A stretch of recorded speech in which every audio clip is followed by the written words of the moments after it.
வன்னியர் சங்கமாக ஆரம்பித்து ஒரு கட்சியாக உருவாகி ஒரு 40 ஆண்டுகளை தாண்டி இருக்கக்கூடிய சூழலில் இன்று தந்தை மகனிடையே ஏற்பட்டுள்ள மோதல் அன்புமணி ராமதாஸை 35 வயசில் அமைச்சராக்கினதே பெரிய தவறு. அவருக்கு அரசியல் பக்குவமே இல்லை. அன்புமணியும் சௌமியாவும் காலில் விழுந்து கெஞ்சினாங்க. அதிமுகவோட கூட்டணி போலான்னு 2024 நாடாளுமன்ற தேர்தலில் சொல்லும்போது திடீர்னு கூட்டத்துக்கு நடுவில் யாராங்க பாரத் மாதா கி ஜெய் அப்படின்னா கோஷம் எழுப்புறாங்க அப்படின்னு நான் வித்தியாசமாக பார்க்குறேன், வேந்து போய் பார்க்குறேன். நீங்கள் பேரம்பேத்தி கூட உள்ளே உட்காந்துட்ருங்க. இந்த மாதிரியான சொற்களைத்தான் ஆற்ற குருமூர்த்தியும் சைதை துரைசாமியும் பாமகக்குள்ளே இப்போ ஏற்பட்டிருக்கிற சிக்கலுக்குள்ளே யார் காரணம், இவை எல்லாவற்றையும் தான் ராமதாஸ் தொடர்ச்சியாக எனக்கு இன்னும் சில காலம் இந்த கட்சிக்கு தலைமை பொறுப்பு வகிக்க ஒரு வாய்ப்புன்ற மாதிரி கேட்குறதுக்கு அவமானமாக இருக்குது, என் நெஞ்சில் குத்துறாங்க. டிஎன் டாக்ஸ் நேயர்களுக்கு வணக்கம். நான் உங்கள் அரவிந்த்குமார். ஒரு பழைய பாடல் தான் ஞாபகத்துக்கு வருது. கடுவெளி சித்தர் இயற்றியது. நந்தவனத்தில் ஒரு ஆண்டி அவன் 4 மாதமாய் குயவனை வேண்டி கொண்டு வந்தான் ஒரு தோண்டி மெத்த கூத்தாடி கூத்தாடி போட்டுடை தாண்டி அப்படின்றது அந்த பாடல். கிட்டத்தட்ட பாட்டாளி மக்கள் கட்சியுடைய நிலைமையும் அப்படி தான் இருக்குது. ஒரு வன்னியர் சங்கமாக ஆரம்பித்து ஒரு கட்சியாக உருவாகி ஒரு 40 ஆண்டுகளை தாண்டி இருக்கக்கூடிய சூழலில் இன்று தந்தை மகனிடையே ஏற்பட்டுள்ள மோதல் ஒரு கடுமையான சோதனையான ஒரு காலகட்டத்தை நோக்கி பாமக போயிட்டுருக்கு. இது பற்றி தான் இந்த வீடியோவில் நாம் பார்க்க இருக்கிறோம்.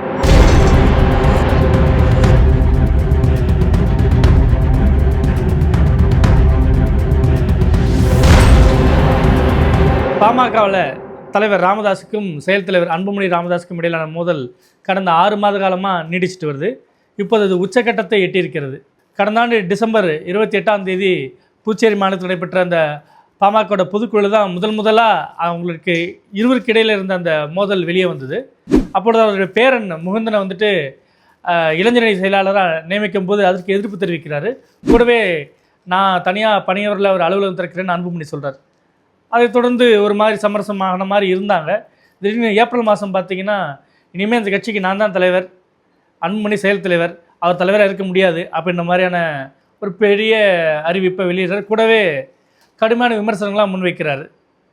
இதுதான் ஒரு பக்கம் போச்சுன்னு பார்த்திங்கன்னா, அடுத்து மே மாதம் 11ஆம் தேதி மாமல்லபுரத்தில் நடந்த அந்த பாட்டாளி வன்னி இளைஞர் பெருவிழா மாநாட்டிலையும் வெளிப்படையாகவே அன்புமணி ராமதாஸை விமர்சிக்கிறாரு டாக்டர் ராமதாஸ். இந்த சூழ்நிலையில் சில வாரங்களுக்கு முன்பு அளித்த பேட்டியில் பார்த்திங்கன்னா, அன்புமணி ராமதாஸை 35 வயசில் அமைச்சராக்கினதே பெரிய தவறு, அவருக்கு அரசியல் பக்குவமே இல்லை. அன்புமணியும் சௌமியாவும் காலில் விழுந்து கெஞ்சினாங்க. அதிமுகவோட கூட்டணி போலான்னு 2024 நாடாளுமன்ற தேர்தலில் சொல்லும்போது பாரதிய ஜனதா கட்சி கூட தான் போகணுன்ட்டு அவங்க ரொம்ப அடம் பிடிச்சாங்க. வேறு வழி இல்லாமல் நான் ஒத்துக்கிட்டேன் அப்படின்ற மாதிரியான சில குற்றச்சாட்டுலாம் முன் வச்சார். அதன் பிறகு பார்த்திங்கன்னா பாட்டாளி மக்கள் கட்சியில் நிர்வாகிகள் அந்த மாவட்ட செயலாளர் கூட்டத்தில் யாரெல்லாம் புறக்கணித்தாங்களோ, டாக்டர் ராமதாஸ் கூட்டிய மாவட்ட செயலாளர் கூட்டத்தை யாரெல்லாம் புறக்கணித்தாங்களோ அவங்க அத்தனை பேரையும் அவர் வெளியேற்றிட்டே வர்றாரு. அவர்களுக்கு அன்புமணி ராமதாஸ் மறு நியமன கடிதத்தை கொடுத்துட்டே வர்றாரு. ஒரே கட்சிக்குள்ளே அப்பா வெளியே போன்றாரு, புள்ள வான்றார். தொண்டர்கள் எங்கே போகிறதுன்னு தெரியாமல் முடிச்சிட்டு இருக்கிறாங்க. என்ன தான் இவங்களுக்குள்ள பிரச்சனை அப்படின்னு பார்த்தா, திருப்பியும் இன்று தைலாபுரத்தில் ராமதாஸ் மீண்டும் ஒரு பேட்டி தர்றாரு. அதில் இன்னும் பல்வேறு விஷயங்களை வெளிப்படுத்துகிறாரு. அவர் பேசியதோட சாராம்சம் என்னன்னு பார்த்தீங்கன்னா, கிட்டத்தட்ட ஒரு 46 வருஷமாக நான் அந்த கட்சியை வழிநடத்திக்கிட்டு இருக்கேன். எனக்கு இன்னும் சில காலம் இந்த கட்சிக்கு தலைமை பொறுப்பு வகிக்க ஒரு வாய்ப்புன்ற மாதிரி கேட்குறதுக்கு அவமானமாக இருக்குது, என் நெஞ்சில் குத்துறாங்க அப்படின்ற மாதிரியான சில விஷயங்கள்லாம் சொல்கிறாரு.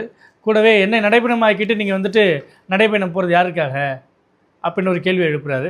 என்னை வீட்டுக்குள்ளே கேட்டை பூட்டிக்கிட்டு பேரம்பேத்தி விடுறேன்னு சொல்கிறாங்க, அதுக்கு நாள் கிடையாது. 2026 சட்டமன்ற தேர்தலுக்கு நான் தான் தலைவராக இருப்பேன், அதுக்கு பிறகு ஒன்று அன்புமணி இருக்கட்டும் அப்படின்ற மாதிரி பல்வேறு விஷயங்களை ரொம்ப வெளிப்படையாகவே பேசினார் ராமதாஸ். என்ன சிக்கல் அப்படின்றத அவருடைய சுட்டி காட்டிய சில சொற்கள் மூலயமா நம்மளால் புரிஞ்சிக்க முடியுது. பாரதிய ஜனதா கூட கூட்டணி வைப்பதை ராமதாஸ் அறவே விரும்பவில்லை அப்படின்ற மாதிரியான விஷயங்களை புரிஞ்சிக்க முடியும். ஏன்னா அவர் பேட்டியும் போது சொல்கிறாரு, ஒரு சில ஆண்டுகளுக்கு முன்பு நடந்த ஒரு சம்பவத்தை குறிப்பிட்டு, திடீர்னு கூட்டத்துக்கு நடுவில் யாராங்க பாரத் மாதா கி ஜெய் அப்படின்னா கோஷம் எழுப்புறாங்க அப்படின்னு நான் வித்தியாசமாக பார்க்குறேன், வேந்து போய் பார்க்குறேன். அப்புறம் என்ன கேட்காமையே வீட்டுக்கு யாரோ சில விருந்துகளை வர வைக்கிறாங்க பாரதிய ஜனதா கட்சியிலேருந்து, அவங்களுக்கு 64 வகையான உணவுகள் தயார் பண்ணுறாங்க. தருமபுரியில் என்னை கேட்காமே சௌமியாவை வேட்பாளராக அவங்க முடிவெடுக்கிறாங்க. இப்படிலாம் இருக்கும்போது யாரோட தூண்டுதல் அன்புமணி செயல்படுறாருன்றதை புரிஞ்சிக்க முடியுது அப்படின்றது ராமதாஸுடைய குற்றச்சாட்டாக இருக்குது. அதாவது பாரதிய ஜனதாவுடைய கைப்பாவையாக அன்புமணி ராமதாஸ் மாறிட்டார் அப்படின்றது அவர் வைக்கக்கூடிய குற்றச்சாட்டாக இருக்குது. இது வன்னிய சங்கமாக இருந்தது, பாட்டாளி மக்கள் கட்சியாக உருவெடுத்தது, சமூக நீதிக்காக போராடுது. அப்படி இருக்கும்போது கொள்கை கூட்டணி, தேர்தல் கூட்டணின்ற விஷயங்களை நம்ம எத்தகைய முடிவு எடுக்கணும், எந்த அளவுக்கு ஒரு கூட்டணி கூட நம்ம இணைஞ்சு போனோம், நம்மளுடைய தனித்துவத்தை எப்படி விட்டுவிடக்கூடாது. ஏன்னா பாரதிய ஜனதாவுடைய கோட்பாடுன்றது சனாதனத்தின் கோட்பாடு.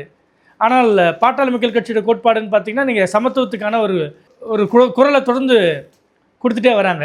இது ரெண்டும் எப்படி ஒன்று ஒத்துப்போகும் அப்படின்றது அவருடைய கேள்வியாக இருக்குது. அதே போல் அந்த பேட்டியில் ஒரு இடத்துல சொல்கிறாரு, யாரெல்லாம் சமரசத்துக்கு வந்தாங்கன்னு நீங்கள் பார்த்தீங்க, அந்த 2 பேர் யாரும் உங்களுக்கே தெரியுன்றார். ஒரு எல்லலோட அரசியல் தரகர்கள் வேலையை தான் குருமூர்த்தியும் சைதை துரைசாமி செஞ்சாங்க அப்படின்ற மாதிரியான ஒரு விஷயத்தை தான் அவர் சொல்கிறாரு.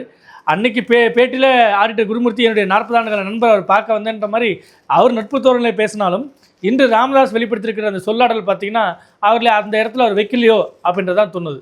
கிட்டத்தட்ட பார்த்திங்கன்னா ஒரு தரகர்கள் வேலை மாதிரி தான், அரசியல் தரகு வேலை மாதிரியான ஒரு விஷயத்தை தான் ஆடிட்டர் குருமூர்த்தி சைதை துரைசாமி அன்றைக்கி முன்னெடுத்திருக்கிறாங்க.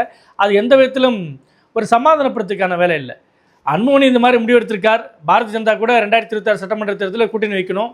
அதன் மூலயமா பாரதிய ஜனதாவுடைய மத்திய அரசில் அவர் அங்கம் வைக்க சில கணக்கு போகிறார்.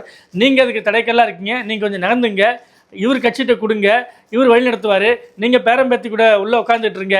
இந்த மாதிரியான சொற்களைத்தான் ஆடிட்டர் குருமூர்த்தியும் சைதை துரைசாமியும் அன்னைக்கு டாக்டர் ராமதாஸ்கிட்ட சொல்லியிருக்காங்க. அதைத்தான் இன்று அவர் வேதனையோடையும் எல்லலோடையும் வெளிப்படுத்தியிருக்கார். என்னை கேட்டுக்குள்ளே வச்சு பூட்டி வைக்க நினைக்கிறீங்க, நான் அப்படிப்பட்ட ஆள் கிடையாது அப்படின்ற மாதிரியும், யாரெல்லாம் பஞ்சாயத்துக்கு வந்தாங்க அந்த 2 பேர் யார் உங்களுக்கே தெரியும்ட்டு பேரை கூட குறிப்பிட விரும்பாத அளவுக்கு அவர் குறிப்பிட்டு சொன்னதும் அவங்கள தான். இதனால் யாருக்கு என்ன லாபம் பார்த்தீங்கன்னா, பாரதிய ஜனதா கட்சி தினமும் ஒரு ஆதாயம் தேட முயற்சிக்குதோ, அதாவது தமிழ்நாட்டில் ஒரு 1 கோடிக்கும் மேற்பட்ட ஒரு வன்னியர்கள் இருக்கிறாங்க. இதனுடைய வாக்கு வங்கிகளை வந்துட்டு பெரும்பான்மை பாமக கைப்பற்றும் அப்படின்ட்டு சொல்லப்படுது. அந்த இடத்துல பாமக நம்ம கூட இருக்கும்போது அந்த வன்னிய வாக்குகளையும் சேர்த்து நாம் அறுவடை பண்ணலாம், திமுகவுக்கு எதிரான ஒரு கூட்டணியை வச்சு நாம் அதன் மூலமாக அறுவடை பண்ணலான்றது பாரதிய ஜனதாவுடைய கணக்காக இருக்குது. ஆனால் பாரதிய ஜனதாவுடைய கூட்டணி வைப்பது என்பது வன்னிய மக்களுக்கு எந்த விதத்தில் ஒரு சரியான ஒரு பலனை தரும் அப்படின்றது ராமதாஸோடைய கேள்வியாக இருக்குது. இன்று பல கட்சிகளில் திமுகலையும் வன்னியர்கள் இருக்கிறாங்க, அதிமுகலையும் வன்னியர் இருக்காங்க.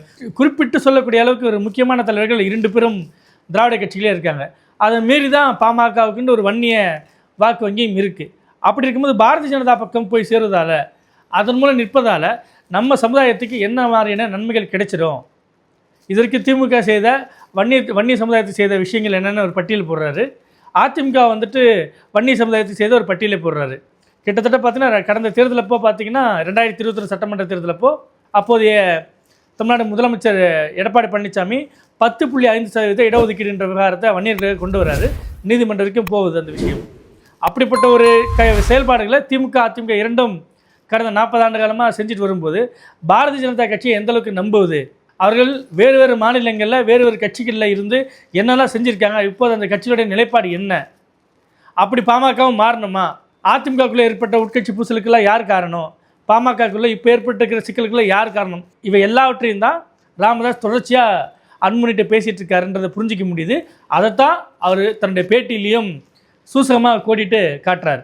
நான் என்ன தவறு செய்தேன், நான் கடும் மன உளைச்சல் இருக்கேன் அப்படின்ற மாதிரியான ஒரு சிம்பத்தியை அன்புமணி ராமதாஸ் எழுப்பினார். அதில் ஒரு வகையில் நியாயம் இருந்ததாக பட்டுது. ஆனால் டாக்டர் ராமதாஸ் சொல்லக்கூடிய இந்த விஷயங்களை பார்க்கும்போது உண்மையிலேயே ராமதாஸுக்கு கட்சி தலைவர் என்ற பெரிய பொறுப்பு இருக்கும்போது அன்புமணி மகன் என்ற ஒரு பாசத்தினால அந்த நெருக்கடி கொடுத்துட்டே இருந்திருக்காரோ, கட்சியை தன்னிச்சையாக செயல்பட அவர் அனுமதிக்கலையோ அப்படின்ற ஒரு யோசனை எழுது.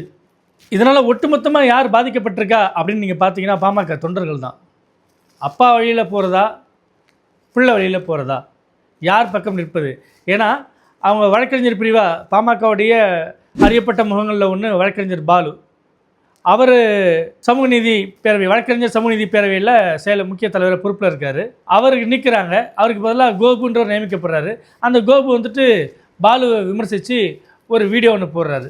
அதுக்கு சில பாமகவில் ஒரு பிரிவினர் வரவேற்பு தெரிவிக்கிறாங்க, பாமகவில் ஒரு பிரிவினர் எதிர்ப்பு தெரிவிக்கிறாங்க. அப்போ ஒட்டுமொத்தமாக தன்னுடைய வாக்கு வங்கியை அந்த சில்லாக செதுறாங்கள ஒரு பெரிய கண்ணாடியை தரையில் போடும்போது எப்படி சுக்குநூறாக உடையுதோ, அதுபோல் குறைந்தபட்சமாக இருக்கக்கூடிய அந்த வன்னிய வாக்குகள் இந்த கன்சால்டேட் பண்ணி வச்சுருக்காங்கல்ல சில பெல்ட்டில், அதை கூட சுக்குநூறாக போட்டு உடைக்கக்கூடிய வேலையில் தான் தந்தை மகன் இருவருமே செய்கிறாங்களோ அப்படின்ற ஒரு வலி வேதனை ஏற்படுது. தங்களுடைய அரசியல் ஆதாயங்களுக்காகத்தான் இத்தகைய முடிவுகள் எடுக்கப்படுதோ, எந்த கூட்டணி கூட சேர்வதுன்ற முடிவுலாம் எடுக்கப்படுதோ அப்படின்றது தான் இப்போ வெளிப்படையாக வெளியே வந்திருக்கு. அதாவது இது நாள் வரைக்கும் திமுக கூட்டணியும் அதிமுக கூட்டணிலையும் பாமக இடம்பெறும்போது எவ்வளோ எண்ணிக்கையில் சீட்டு கிடச்சிருக்கு, எந்தெந்த ஏரியாவில் வெற்றி வாய்ப்புள்ள தொகுதியில் கேட்டு வாங்கியிருக்காங்க, இந்த அடிப்படையில் தான் தொகுதி பங்கீடோ பேரமோ கூட்டணி பேரமோ நடந்ததாக நினச்சிட்டு இருக்கும்போது தங்களுடைய விருப்பு வெறுப்புகளுக்கு ஏற்ப தான் கூட்டணியை அவங்க முடிவு செஞ்சுருக்காங்கன்ற மாதிரியான விஷயங்களை தந்தை மீது மகன் வைக்கக்கூடிய குற்றச்சாட்டும் மகன் மீது தந்தை வைக்கக்கூடிய குற்றச்சாட்டும் பொதுவெளியில் அம்பலமாகுது. இதனால் கடந்த தேர்தலில் எந்தெந்த கூட்டணி எப்பப்போ அமைஞ்சதுன்றதை நினச்சி இப்போ ஒவ்வொரு வன்னிய வாக்காளர்களும் நொந்து போகிறாங்க. இனிமேல் திமுகவில் இருக்கக்கூடிய வன்னியரை கூட நம்பலாம், அதிமுகவில் இருக்கக்கூடிய வன்னியரை கூட நம்பலாம், பாமகவில் இருக்கக்கூடிய தலைமையை நம்ம எப்படி நம்புவது அப்படின்ற ஒரு இடத்தை நோக்கி வன்னிய இளைஞர்களை வன்னிய வாக்காளர்களை ராமதாஸும் அன்புமணியும் சேர்ந்து புஷ் பண்ணுறாங்களோ அப்படின்றது கிட்டத்தட்ட உறுதியாகுது. தற்போது தமிழ்நாடு சட்டப்பேரவையில் பாமகவுக்கு 5 இடங்கள் இருக்குது. இந்த 5 இடங்களையாச்சும் தக்க வைக்க வேண்டிய கடும் போராட்டத்தில் தான் இப்போது பாமக இருக்குது. ஏன்னா அவங்க எந்த பக்கம் கூட்டணின்றதை முடிவு பண்ணால் மட்டும்தான் அதற்கேற்ற தொகுதி பங்கீடோ கூட்டணி பேரத்தை பேச முடியும். ஆனால் இவர்களுக்குள்ளேயே அடிச்சிட்டு இருக்கும்போது இதைத்தான் சிலர் விரும்பினார்களோ என்றும் என்ன தோன்றுகிறது. இப்போ இவங்களுக்குள்ளே அடிச்சிட்டு இருக்கும்போது எப்போ எந்த கூட்டணியில் அவங்க இடம் பெறுவாங்க, இவங்களுக்கான இடங்களே 20 தொகுதியோ 25 தொகுதியோ 10 தொகுதியோ எப்படி இவங்க கேட்டு பெறுவாங்க, அதன் பிறகு எப்படி களப்பணியாற்றுவாங்க, அப்போ ராமதாஸ் ஆதரவாளர்கள் எங்கே போவாங்க, அன்புமணியோடைய ஆதரவாளர்கள் எங்கே போவாங்க, இந்த கேள்வியெலாம் எழுது இல்லையா. கிட்டத்தட்ட 2026 சட்டமன்ற தேர்தல் வெறுமனே தமிழ்நாடு சட்டப்பேரவைக்கு மட்டும் நடக்கக்கூடிய தேர்தல் இல்லை, பாட்டாளி மக்கள் கட்சியின் மீதான நம்பகத்தன்மைக்கும் நடக்கக்கூடிய ஒரு தேர்தலாக தான் பார்க்குறேன். எப்படி வன்னிய சங்கமாக இருந்து அரசியல் கட்சியாக பாட்டாளி மக்கள் கட்சி உருவெடுத்ததோ கிட்டத்தட்ட அதோடைய வரலாற்றில் ரிவர்ஸ் கீரில் போதும், இனிமேல் அரசியல் இயக்கம் தேவையில்லை, வன்னிய சங்கமாக மட்டும் இருந்தால் போதுன்ற மாதிரி அந்த சமுதாயத்தை சேர்ந்த மூத்த தலைவர்கள் நினைக்கிறாங்களோ அப்படின்ற குரல்களும் கேட்குது. ஏன்னா மாமல்லபுரத்தில் நடந்த அந்த கூட்டத்தில் பார்த்திங்கன்னா அந்த அக்னி சட்டின்ற அந்த விஷயத்துக்கு தான் இம்பார்ட்டன்ஸ் கொடுக்கப்பட்டதை தவிர மாம்பழத்துக்கு கொடுக்கப்படலை. ஏன்னா அது வன்னிய இளைஞர் பிரிவிழா மாநாடு. ஆனாலும் கூட அங்கே திரண்ட கூட்டம் பார்த்திங்கன்னா அந்த வன்னிய இனம் அப்படின்ற அடிப்படை தானே தவிர பாமக என்ற அடிப்படை குறைவு தான். ஒருவேளை பாமகவுடைய மாநில மாநாடு நடக்கும்போது இத்தகைய எழுச்சி இருக்கும்போதுனா நம்ம கட்சியை வளர்ந்துருக்குன்ற மாதிரி நினைக்கலாம். ஆனால் இன்றளவும் சங்கத்துக்கு தான் அங்கே சக்தி இருக்குது. ஒருவேளை அரசியல் பாதையிலிருந்து திரும்பி சமுதாயத்துக்காக ஒரு சங்கத்தின் பாதையில் அந்த வன்னிய சங்கம் திரும்பினா இப்போ இருக்கிற பூசல்கள்லாம் இருக்காதோ என்னமோ. ஒட்டுமொத்தமாக அரசியல் தரகர்களை ராமதாஸ் புறந்தள்ளியிருக்காரு. அன்புமணி முற்றிலுமாக வேண்டாம் அப்படின்ற மாதிரி முடிவெடுத்திருக்காரு. தான் தலைவர் அப்படின்ற மாதிரி அவர் சொல்லியிருக்காரு. ஒருவேளை தேர்தல் ஆணையத்தின் பக்கம் அன்புமணி சட்ட ரீதியான ஒரு வாய்ப்புகளை எடுக்கும் பட்சத்தில் மீண்டும் ராமதாஸ் சொல்வது போல் குருவை வேணால் சிஷ்யன் மிஞ்சலாம், தந்தையை தனையன் மிஞ்சுவது நீதி அல்ல, நேர்மை அல்ல அப்படின்ற மாதிரி சொல்கிறார். தர்மமும் அல்லன்றாரு. ஒருவேளை அன்புமணி அத்தகைய ஒரு மிரட்டலையும் விடுத்திருக்காரோ ராமதாஸ் கிட்ட, நான் சட்ட ரீதியாக கட்சியை சந்திப்பேன் அப்படின்ற மாதிரி, அதனால அந்த சொற்களை ராமதாஸ் பயன்படுத்துகிறாரோ அப்படின்னு யோசிக்க தோணுது. பாதையை தவறிய கால்கள் விரும்பிய ஊர் சென்று சேர்வதில்லை அப்படின்ட்டு ஒரு பாடல் இருக்குது. கிட்டத்தட்ட பாட்டாளி மக்கள் கட்சியும் அப்படி தான் இருக்குது. ராமதாஸ் ஒரு பாதையிலும் அன்புமணி ராமதாஸ் ஒரு பாதையிலும் போகிறாங்க. பாமக என்ற இந்த வண்டி அங்கேயே நின்றுடுமோ அப்படின்றது தான் ஒரு அரசியல் கவலை. இதனை ராமதாஸும் அன்புமணியும் உடனே சீர்தூக்கி பார்த்து அந்த கட்சிக்கான ஒரு எதிர்காலத்தையும் அந்த மக்களுக்கான எதிர்காலத்தையும் சிந்தித்து முடிவெடுக்கணும் அப்படின்றது தான் டிஎன் டாக்ஸ் வலியுறுத்துது. இது போன்ற விரிவான அரசியல் பார்வை கொண்ட வீடியோக்களை நமது டிஎன் டாக்ஸ் சேனலில் தொடர்ந்து பாருங்கள். நன்றி, வணக்கம்.